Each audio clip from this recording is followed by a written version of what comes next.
Hi welcome back to Tankur gardens. ഞാൻ അഞ്ജന കൃഷ്ണൻ. ഞാനിന്ന് വന്നേക്കുന്നത് ഒരു അടിപൊളി ഫ്ലവറിങ് പ്ലാന്റിനെ കുറിച്ച് പരിചയപ്പെടുത്താൻ വേണ്ടിയിട്ടാണ്. ഇതിൻ്റെ നെയിം എന്ന് പറയുന്നത് ലോറ പെറ്റാലം എന്നാണ്.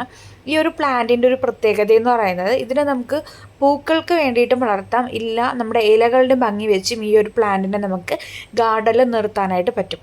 നല്ലതുപോലെ വെയിൽ ഇഷ്ടപ്പെടുന്ന ഒരു ചെടിയാണ് ഈ ഒരു ലോറ പെറ്റാലം എന്ന് പറയുന്നത്. രണ്ട് ടൈപ്പാണ് വരുന്നത്, ഹൈബ്രിഡും വരുന്നുണ്ട്, നമ്മുടെ നാടൻ ടൈപ്പും വരുന്നുണ്ട്. നാടൻ ടൈപ്പാണെന്നുണ്ടെങ്കിൽ അത്യാവശ്യം നല്ലതുപോലെ ഹൈറ്റ് വെക്കുന്ന ടൈപ്പായിരിക്കും. ഹൈബ്രിഡ് ടൈപ്പ് ആകുമ്പോൾ ഒരുപാട് ഹൈറ്റ് വെക്കില്ല, നമ്മുടെ ഇഷ്ടത്തിനനുസരിച്ച് നമുക്ക് വെട്ടി നിർത്തി ഇഷ്ടമുള്ള ആകൃതിയിലൊക്കെ വെക്കാനായിട്ട് പറ്റുന്നൊരു ടൈപ്പാണ് കേട്ടോ. അപ്പോൾ ലോറ പെറ്റാലം ഈ കളർ കാണുന്ന ലീഫ് കണ്ടോ, എന്ത് ഭംഗിയല്ലേ. അപ്പോൾ നമുക്ക് പൂക്കൾ ഇല്ലാത്ത ടൈമാണെന്നുണ്ടെങ്കിൽ നമ്മുടെ ഗാർഡനിൽ ലീഫ് തന്നെ ഒരു അലങ്കാരമായിട്ട് നിൽക്കും. പൂക്കൾ വരുന്ന സമയത്താണെന്നുണ്ടെങ്കിൽ നിറയെ ഇങ്ങനെ ഇഷ്ടംപോലെ പൂക്കൾ പിടിച്ചിട്ട് അതും ഒരു പ്രത്യേക ഭംഗിയായിട്ട് നിൽക്കുന്ന പ്ലാന്റാണ്.